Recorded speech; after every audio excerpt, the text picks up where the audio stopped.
Shall we get started, everybody? Hello? We're 8 minutes late, so we can get started.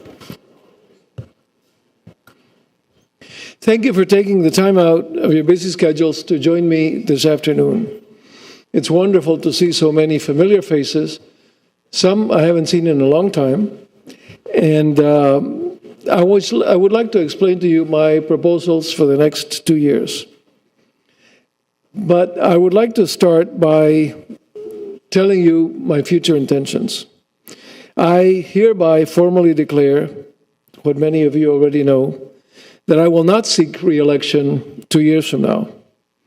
This is my last term, and I'm energized, excited, and I fully intend to lead the city during this term, my last term in office. I'm brimming with ideas, which I will explain to you today, some of them very new. And with the support of our commissioners, with the staff, the public at large, I'm committed to seeking my ambitious agenda to fruition. The purpose of this address is to lay out my vision and priorities for Coral Gables for the coming 2 years and what we can accomplish together. It is not a vision created by city officials, but rather one that you, the Commission, and your ideas have helped formulate. Resident surveys, town halls, workshops, feedback in person or by phone, and the past 2 elections at the ballot box. With the help of my fellow commissioners, I will strive to accomplish these goals. Coral Gables is a world-class city, as you know, with a wonderful history and a magnificent present. And I'd like to take some time this afternoon to tell you about what we have achieved and what we want to accomplish for the City Beautiful so that we can preserve our history and continue with the character that makes us unique in Miami-Dade County. And maybe not only Miami-Dade County, but the state of Florida and the nation. Before I start, however, I would like to thank our wonderful administration, our appointed officials, our city manager, city attorney, and city clerk. They not only have the necessary education, expertise, and qualifications, but they have something that's very, very rare in appointed officials: common sense and a commitment to serve. Thank you very much. The first thing I'd like to talk to you about is public safety. And there's nothing more important for a city than public safety. Fortunately, we've always been one of Miami's safest cities, and crime is down to the lowest rate in the last 25 years, thanks in great part to some measures we have taken to ensure the safety of our residents. Our police department, as opposed to 2 years ago, is now fully staffed with nearly 200 sworn officers, and we attract the best of the best. Our officers are compensated properly, and we set the bar for law enforcement excellence. You may not be aware of all the services that they offer, but it is a wonderful, wonderful police department and what they do for us. For example, free security checks whenever you're going to be out of town. Alarm companies directly call our police department, and they dispatch officers if they don't answer the alarm company. We employ retired police officers and other safety experts in the neighborhood safety aides. Neighborhood safety aides is a second set of eyes on the streets to provide additional security and comfort for residents. Neighborhood safety aides, the word neighborhood there is very, very important. They know the neighborhood, and they patrol the neighborhoods in white little electric vehicles. And they'll let you know, for example, if your garage door is open or if there's a computer in the front seat of your car. They are very, very a good addition to our safety. In addition, we have license plate reading cameras throughout Coral Gables, which enable us to pursue lawbreakers before they have a chance to engage in further illicit activities. Robbers usually come in stolen cars. We can detect those stolen cars with these cameras. There are people that object to our cameras as an invasion of privacy, but my counter-argument to that is that the essence of license plates is to invade your privacy so that police know who's driving the car. That's the essence of the license plate. And these cameras monitor suspicious activity that may result in crimes against our residents and visitors. And I intend to continue prioritizing, with the help of the Commission, measures to ensure the safety of our residents. Finances. A world-class city, our finances have to be strong. And many cities, including New York, San Francisco, Chicago, Philadelphia, Detroit, are saddled with pension debts, and some of them have even gone bankrupt. We were saddled, we are addressing now, a legacy of $250 million, $5,000 per man, woman, and child, pension and funded liability, which we inherited from a past administration. We are addressing this through consistent payments that significantly exceed the annual debt service requirements. Our goal, and it is a very achievable goal, is to eliminate the unfunded liability, which is good for us, the residents, but it is also good for our people, the ones that labor daily to meet the needs of our city, because they deserve to have a legitimate pension waiting for them upon their retirement. We will continue to emphasize fiscal responsibility, and as you know, or I hope you know, we have one of the lowest tax rates in Miami-Dade County, with providing some of the best services to our residents. We touch your homes 4 times a week, twice trash, once garbage, one recycling, 4 times a week, times 11,000 houses. We touch 44,000 times a week homes in Coral Gables, with some of the lowest tax rates in Miami-Dade County. Development. The issue of development in our city is very important, and in the last 2 elections, all of the candidates, all of us, who were for rational, controlled, smart growth prevailed. Unfortunately, and this has nothing at all to do with development, but unfortunately only 25% of Coral Gables residents voted.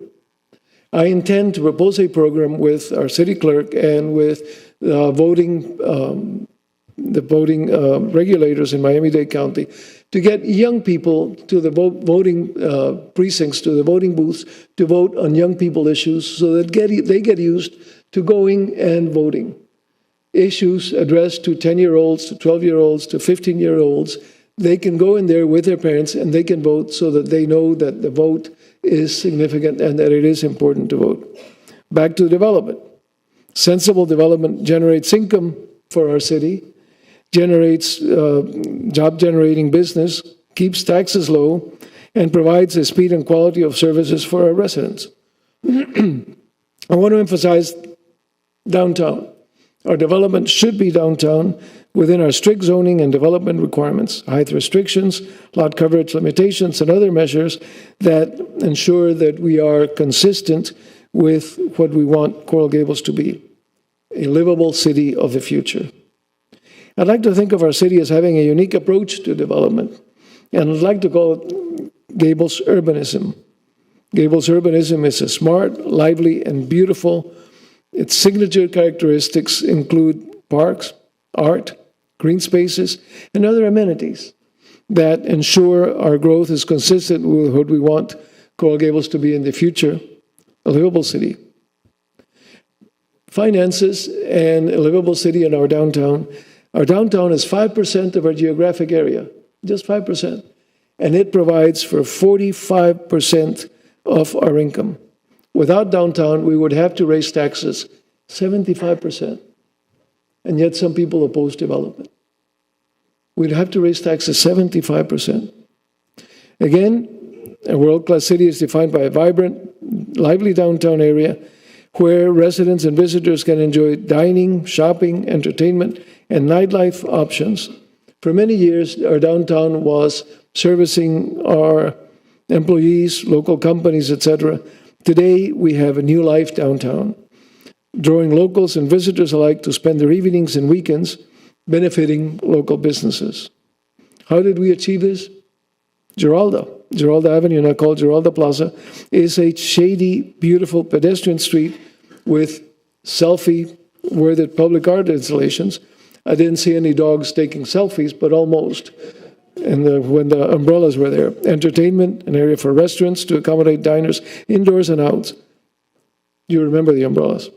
Miracle Mile, we transformed what used to be a speedway into a main street by expanding sidewalks, accommodating outdoor restaurant sitting benches, shady areas, and not to mention safer crosswalks.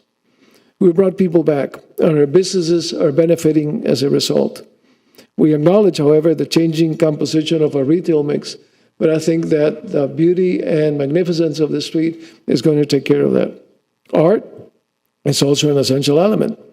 We're proud to have been part of Art Basel in the last 2 years, and art is an important part of our world, of a world-class city, and also exhibits art in public places. Look at the hallway exhibits. I mean, the pictures are up there of our public art. I intend to make that a priority in the next 2 years, my priority. Public Works also is leading the charge on Biltmore Way.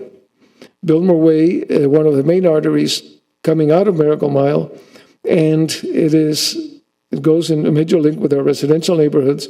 9,000 cars per day pass through it between Anderson and Segovia. But it has 4 lanes of traffic, angle parking. It is an uninviting street, which the lack of tree cover and traffic speed makes it difficult for pedestrians. I propose to add green space with Commission, add green space, crosswalks, sidewalks, landscaping, bicycle infrastructure, street resurfacing from DeSoto to Segovia to continue our downtown into our downtown residential area. With the help of our Commission, we will do our part in order to have rational, measured development. Traffic, we have 800,000 cars pass through Coral Gables every day. 800,000. 400 of those on US 1.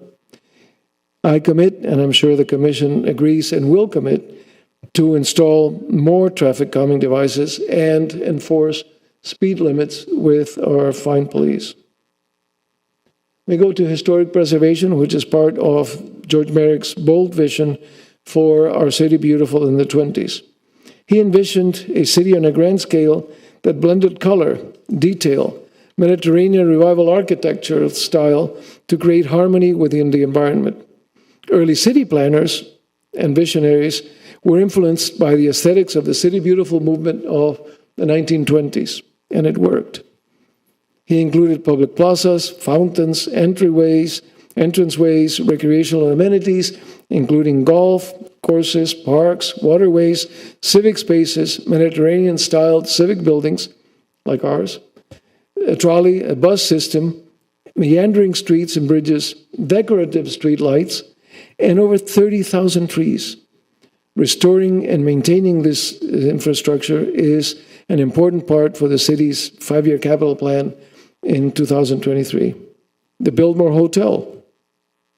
The Biltmore Hotel is undoubtedly the most iconic building in Coral Gables. Undoubtedly. Maintaining this nearly century-old magnificent hotel takes more than a labor of love. It takes a significant financial commitment, a commitment that the city shares with the dedicated operators of the Biltmore. Replicating historic elements such as windows and doors while meeting current building codes is not an easy or cheap task. But investment in the infrastructure of this property is essential to preserving its long-term health and use as a 4-star hotel. I commit to continuing supporting this community jewel. A priority of mine, and a big priority of mine, is the restoration of the Fink Studio on Ponce de Leon. We were fortunate to have acquired this property in 2016.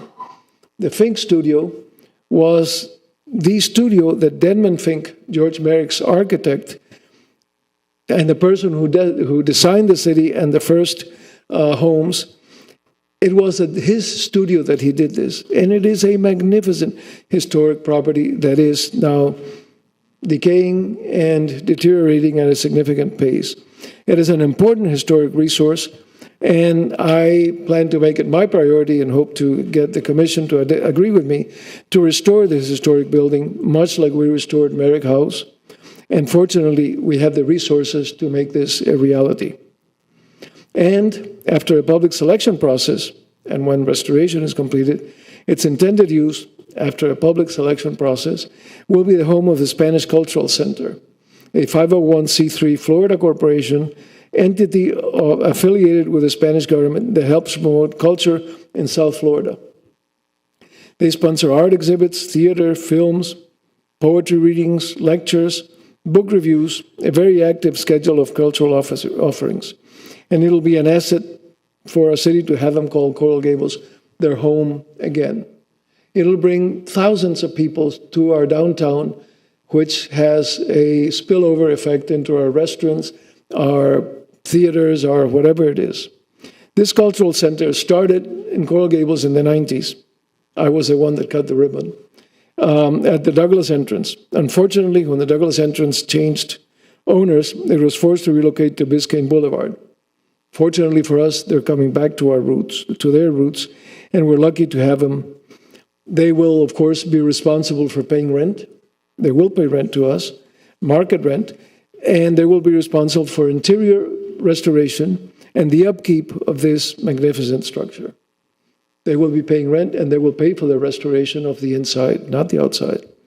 We have other structures in badly need of restoration, such as this building, where we are this afternoon, our City Hall, as well as the 427 Biltmore Way building, our administration building now, and which together are the heart of our city government. Not only do they merit preservation, but they also need an update in order to enable us to service permitting, zoning, and other functions more quickly, and especially more efficiently. Annexation. With the input and support of residents, the Commission decided some months ago to annex High Pines, Ponce Davis, an unincorporated enclave between the Gables and South Miami, and Little Gables, a small unincorporated area between Coral Gables and the city of Miami, but their county. Both of these areas are tucked into Coral Gables within our city limits, serving as 3 of their 4 boundaries. Not only do we surround these areas, but many Coral Gables residents cross them every day as we travel between our homes and our schools or places of work. And because Little Gables is an enclave with our city, and the closest fire station to them is in Doral, our firefighters already provide service for free to Little Gables residents. They respond to emergencies, and maybe they should be part of Coral Gables. Our property tax revenues would grow by $82 million over an 8-year period, starting in 2020. After an initial expense due to increased service, there will be a surplus of $37.6 million, which could lower our tax rate for our residents and increase the number of police, fire, and code enforcement officers that will help provide for increased services to these surrounding neighborhoods. One good thing is that annexing Little Gables and High Pines, Ponce Davis will also help us with the city, shorten the city's borders. And the geofence system of cameras, the license plate reading cameras that I told you about, will be able to better track the cars, the license plates entering and exiting the city. We can't do that now in those 2 areas.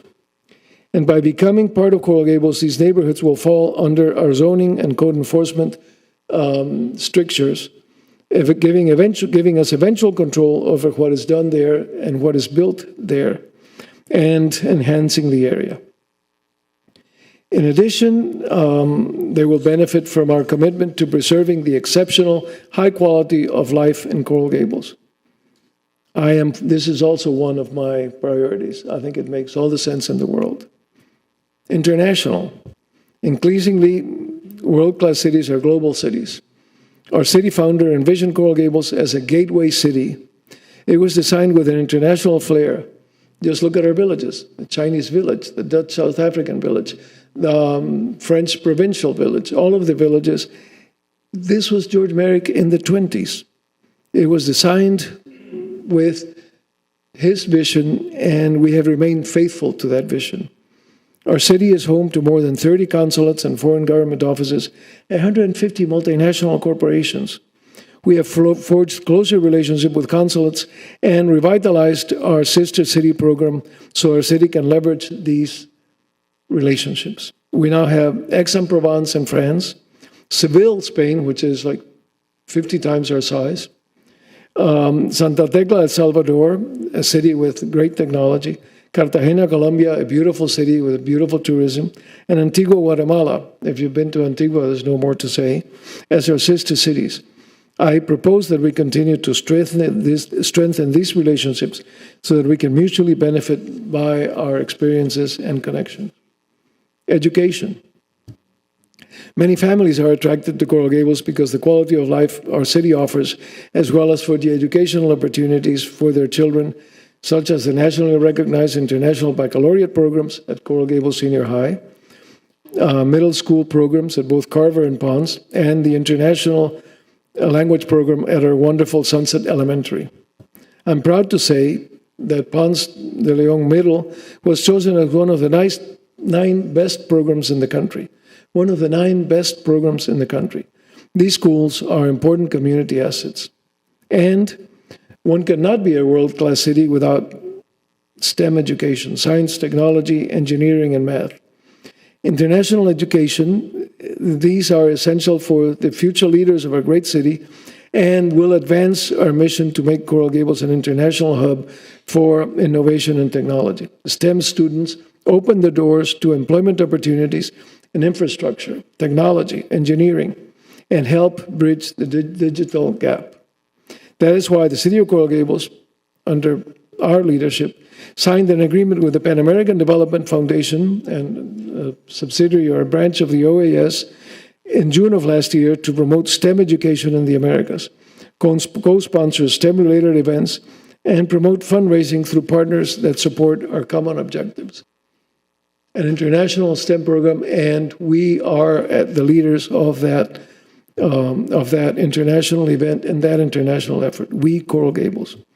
Our Coral Gables School and Community Relations Committee is working very, very hard to accomplish this. And we're also home, I can't not mention it, of the University of Miami. You've heard of it. A community asset founded by George Merrick. And we're very, very proud of the University of Miami being here. It is one of the top universities, research universities in the country. And I commit to our continued cooperation and mutual enhancement. We're very proud that you're with us. And educational improvement will continue to be my priority and the Commission's priority. Infrastructure and technology. We're also making Coral Gables a world-class city by promoting new technology for 21st century solutions that enhance our quality of life. New facilities. The new public safety building with the latest technology. I hear about our existing public safety building, existing until it sinks, where we can't park one of our fire trucks in the building because it'll settle and sink. We have a new public safety building under construction. We're also known as leading smart city nationwide, using technology to improve safety, lessen traffic, and otherwise improve the quality of life.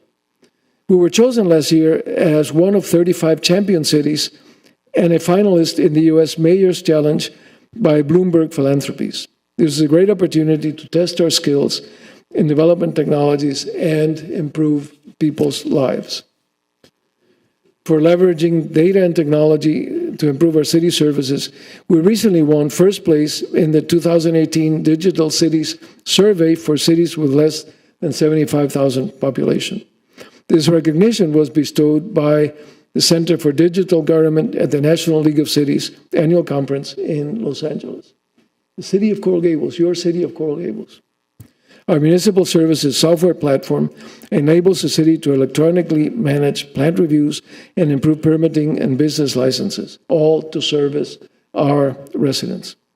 And later, the city will start the procurement of an enterprise resource planning system to better manage finance, procurement, human resources, payroll, and revenues by streamlining our procedures and eliminating duplicate data entry. Technology makes us more efficient and effective in providing services, and we will continue looking to be at the cutting edge. Parks and green spaces.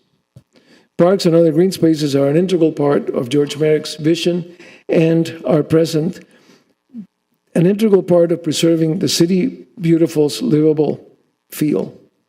That is why the city of Coral Gables is proud to operate more than 70 neighborhood parks and open spaces. And soon there will be a new dog park to accommodate our ferry residents. And non-ferry dogs too.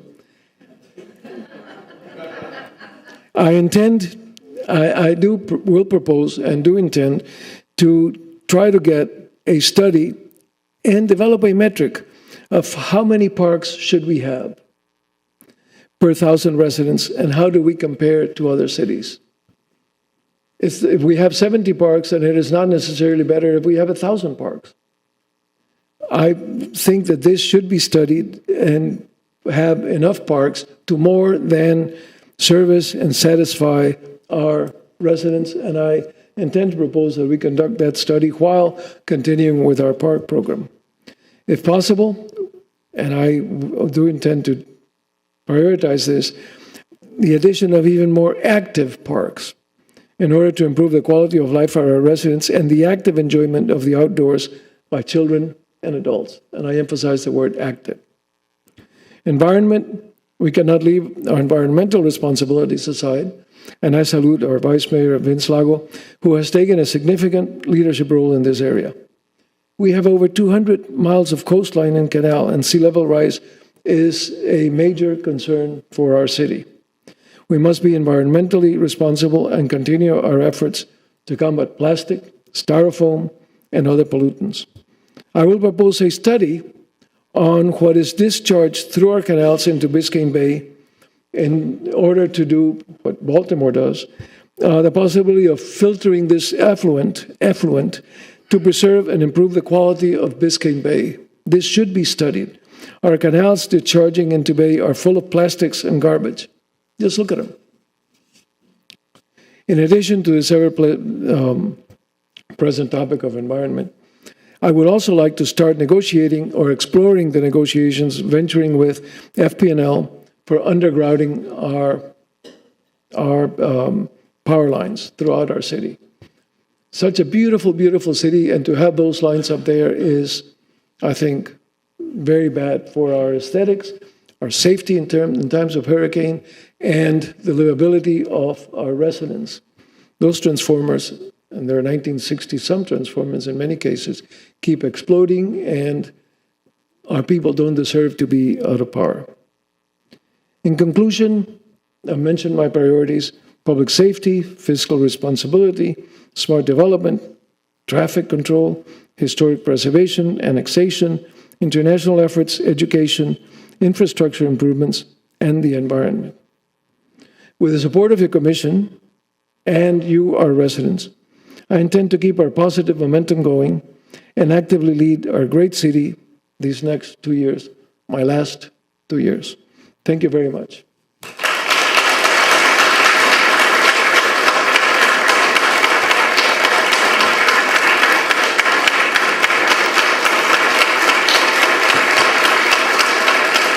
Thank you.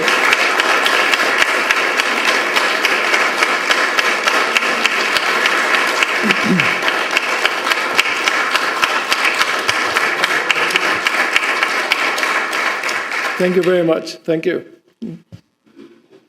We have refreshments, etc., outside, and you can see on the walls our public art.